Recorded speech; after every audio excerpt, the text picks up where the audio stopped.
You want more. You have always wanted more. And the moment you get it, you are already looking past it at the next thing. Welcome to the Stoic Compass. I am EPICTETUS, and today I am joined by Carl Jung and LAOZI. Today we are examining, what does it mean to want less when wanting more is all you've ever known?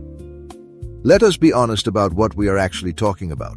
This is not a conversation about poverty or simplicity as a lifestyle. This is a conversation about the person who cannot sit still, who cannot finish a meal without thinking about the next one, who cannot hold what they have because their hands are already reaching. The wanting is not the problem in itself. The problem is that the wanting has become automatic, and you have mistaken automation for desire. You think you want more because you need more. You do not. You want more because wanting has become the only state you know how to be in. It is the motion itself that you are addicted to, not the destination.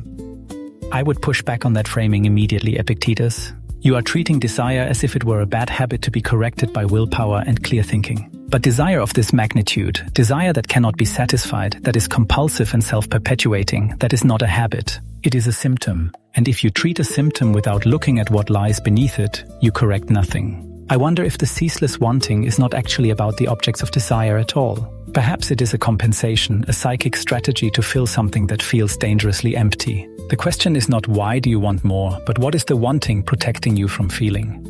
You are both starting from the same assumption, that wanting is something that needs to be explained or corrected. But wanting is simply what the untrained mind does. It moves, it grasps. It has always done this. The question is not where the wanting comes from. The question is whether you have ever actually stopped to notice that you are doing it. Noticing is not enough, LAOZI. A man can notice that he is drowning and still drown. What matters is what you do with the noticing. And what you do begins with a distinction. Some things are yours to pursue. They are in your power. Your choices, your values, your effort.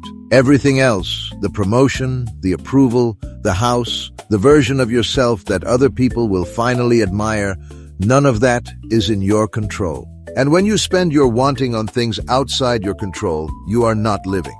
You are just suffering with ambition attached to it. That distinction, control versus no control, is useful. I do not dispute it as far as it goes. But Epictetus, it does not go far enough. Because the person who is trapped in compulsive wanting is not simply confused about categories. They are driven by something they cannot see. The shadow carries it. The parts of the self that were never allowed expression, the needs that were dismissed in childhood, the hunger that was told it was wrong or shameful. These do not disappear because you make a rational distinction. They go underground. And from underground they drive. They drive harder than any conscious desire you could name. And yet the person who spends 20 years excavating the source of their hunger sometimes never stops being hungry. They simply have a better story about why. That is a fair point. But the alternative you seem to be suggesting, simply noticing and releasing, does not account for the fact that some people have tried that for decades. They sit, they observe, and then they get up and reach for the same things they always have, because the pattern is deeper than awareness alone can touch.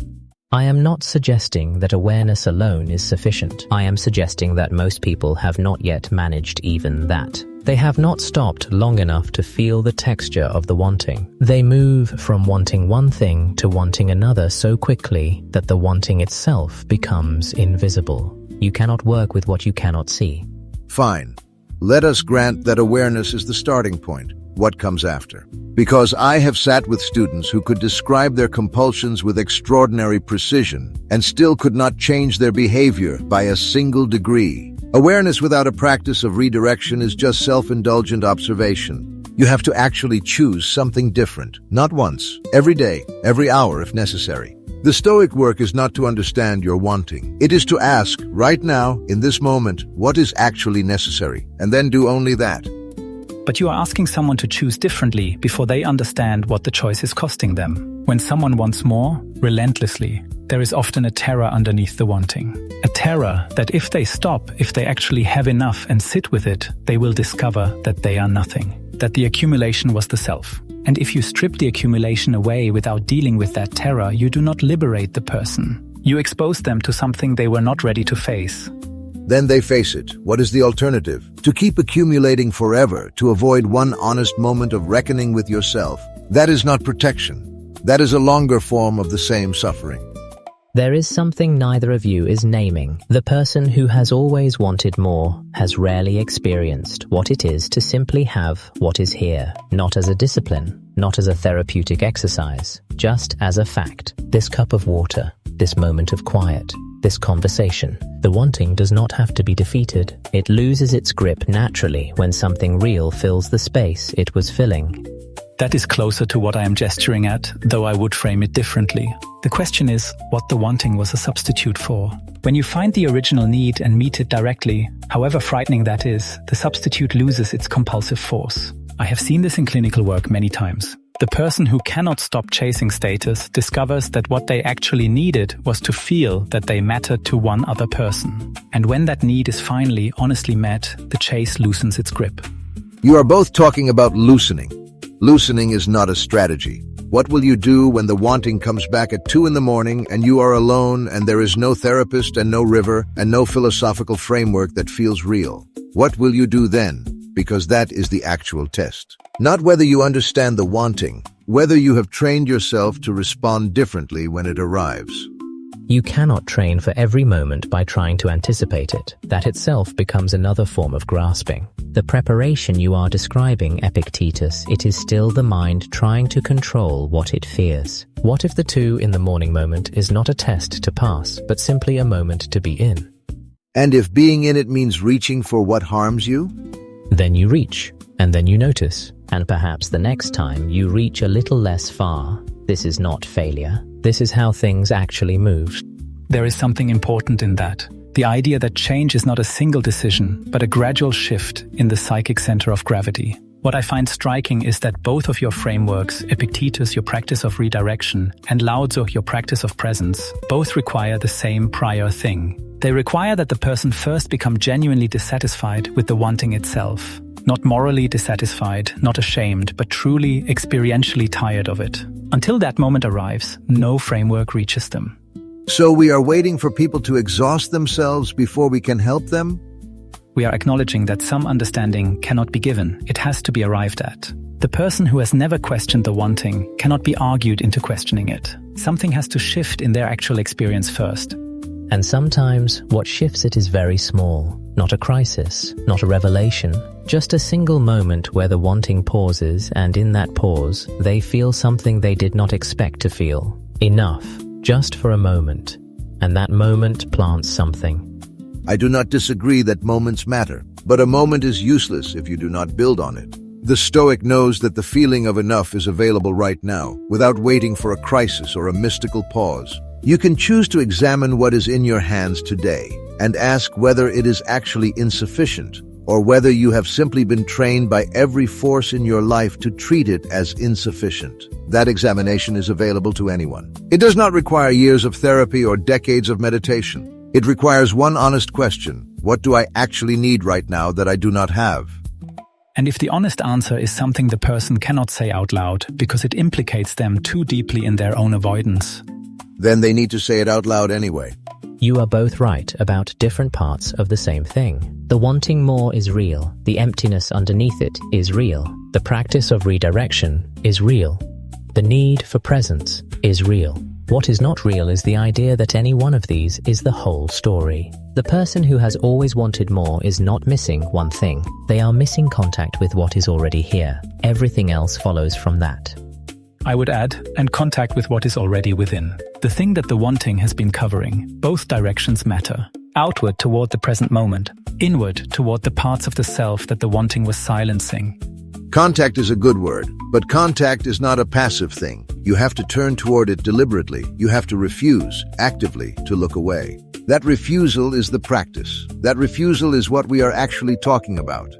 Or you stop refusing to look away and simply look. The refusal is still a kind of force. The looking, if it is honest, needs no force at all. You make stillness sound easy. I make it sound available. Those are not the same thing. Perhaps the most honest thing we can say is this: wanting less when wanting more is all you have ever known is not a decision. It is a direction. You do not arrive there in a single moment of resolution. You turn toward it repeatedly, imperfectly, and something accumulates. Not what you were chasing before, something quieter. And that quieter thing, over time, becomes more real than the noise. The noise does not stop. You simply stop being entirely ruled by it. That is the distinction worth carrying. All of this, and we have not yet named the one thing the listener can actually do when they walk out of this room. Wanting more is not a character flaw. It is a habit so old it feels like identity. The person who has spent their whole life reaching forward has rarely stopped to ask a simple question. What is actually here, right now, that I am moving past? This is not a question about gratitude. Gratitude, the way it is usually practiced, is another form of performance. You are not being asked to feel thankful. You are being asked to stop briefly and make contact with what is already present. The wanting will not disappear. You do not need it to. What shifts is your relationship to it. When you can feel the wanting arrive and recognize it as a movement of the mind rather than a signal from reality, it loses some of its authority. Not all of it. Some. And that some is enough to begin. The trap is believing that wanting less is something you decide once. It is not. It is something you notice repeatedly in small moments until the noticing becomes more natural than the reaching. Today, try this. Once, at some point in the next 24 hours, when you notice yourself wanting something, just pause for 10 seconds before acting on it. Do not resist it. Do not analyze it. Simply sit with it for 10 seconds and ask, is this real, or is this the motion of a mind that has not yet learned how to be still? You do not need to answer the question. The pause itself is the practice. The wanting will be there when you wake up tomorrow. It has been there every morning of your life. The question is not how to make it disappear. The question is whether you will spend one moment, just one, noticing it before you follow it. That moment is not small. That moment is the whole thing. Most people never take it. You can. If today's conversation has served you, take it further. Pay Attention by C. Trebu, 12 Lessons in the Practice of Seeing Clearly. Available now on Amazon.